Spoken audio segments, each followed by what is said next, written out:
Bonjour, bienvenue à Gilles de Presse un peu spécial. Aujourd'hui, j'ai voulu faire une édition technologique.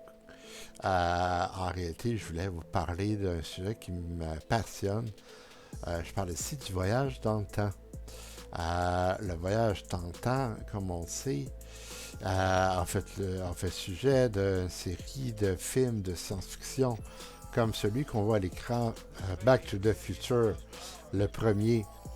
Dans le passé aussi, dans l'histoire du cinéma, il y a eu d'autres films qui ont eu lieu donc en lien au voyage dans le temps.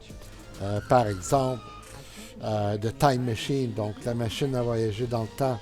Un film où le personnage qui vit dans les années 1900, donc 1898-99, donc 1900, a réussi à construire une machine à voyager dans le temps où finalement il réussit à voyager dans le futur. Euh, L'histoire débute où il voyage, il voit les choses se transformer, les fleurs grandir, se faner, mourir, la mode évoluer, changer et finalement, tragédie, le monde change et finalement le monde détruit. Guerre nucléaire, guerre atomique, l'humanité qui n'existe plus.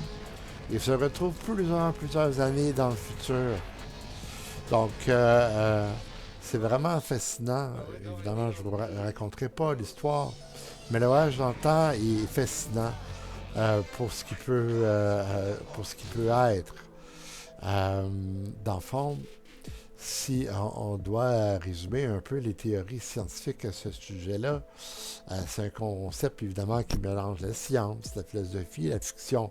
On aimerait que le voyage dans le temps existe, malheureusement il n'existe pas. On a été popularisé, comme je le disais, dans la science-fiction, que ce soit la machine à voyager dans le temps, de H.G. Wells, mais aussi Retour vers le futur, puis Interstellar, donc qui est venu également à ajouter sur le sujet. Les théories scientifiques, bon, la physique moderne, notamment la relativité d'Einstein, ouvre des pistes.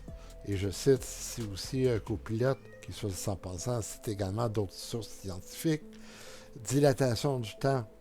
C'est important ici à grande vitesse ou près d'un champ gravitationnel intense comme un trou noir, le temps s'écoule différemment.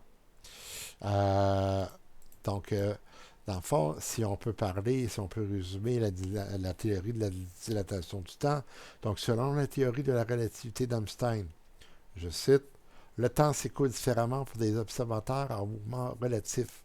Plus un objet se déplace rapidement, plus le temps s'écoule lentement pour lui. Ce qui signifie qu'un voyageur à trop haute vitesse, qui courrait ou qui irait dans un train ou un vaisseau spatial ou une machine finalement qui va à très haute vitesse, expérimenterait un passage moins long du temps que ceux qui resteraient sur Terre.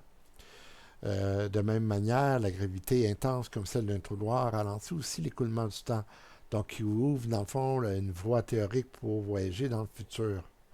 Par contre, le voyage, si on parle de voyage dans le temps vers le futur comme étant réaliste, théorique, le voyage dans le passé, lui, est à toute fin pratique impossible. Pourquoi? Euh, donc, bon, pour commencer, dans le fond, ici, on parle de la théorie du grand-père. On laisse imaginer, donc, l'un des paradoxes, ça serait de mettre en construction des logiques inversées. Par exemple, imaginez la situation où je voyage dans le temps, j'arrive dans le passé, je décide de tuer mon grand-père avant qu'il y ait eu des enfants. Ben, vous comprenez que si il tue ses enfants, le père ou la mère ne naît jamais. Donc, ça veut dire aussi que moi, je n'ai pas non plus. Mais ça veut dire aussi, mais comment qu'on peut imaginer le voyage en passé si j'ai tué mon grand-père? Donc, c'est une boucle impossible. Donc, c'est pour ça que le voyage dans le passé serait difficilement imaginable. Ça voudrait dire aussi que le voyage dans le futur, ça serait un one-way. Donc, on voyagerait dans le futur, mais ce serait pour y rester. Donc, maintenant, même en parlant de voyage dans le temps possible, dans le futur, il faut penser que, et puis c'est le physicien Stephen Hawking qui l'a souligné, mais qui est tout à fait logique, un véritable voyage dans le temps, dans le futur, ça nécessiterait une énergie énorme, colossale, à la grandeur d'une planète entière. Donc, vous imaginez la quantité d'énergie qu'il faudrait déployer pour être capable de voyager dans le temps. Et ça, c'est en imaginant qu'on aurait également fait tous les tests, qu'on aurait vraiment trouvé une façon d'aller dans le temps, de créer une machine qui va dans le temps pour dégager l'énergie possible.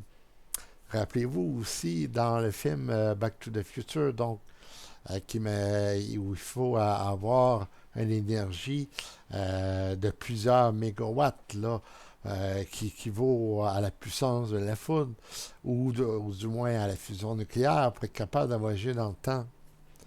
Même là, ça serait spéculatif parce que même ça, ça suffirait pas si on se fie à la théorie d'Hawkins. Donc en somme, la théorie, la voyage dans le temps demeure théorique et demeure hautement improbable.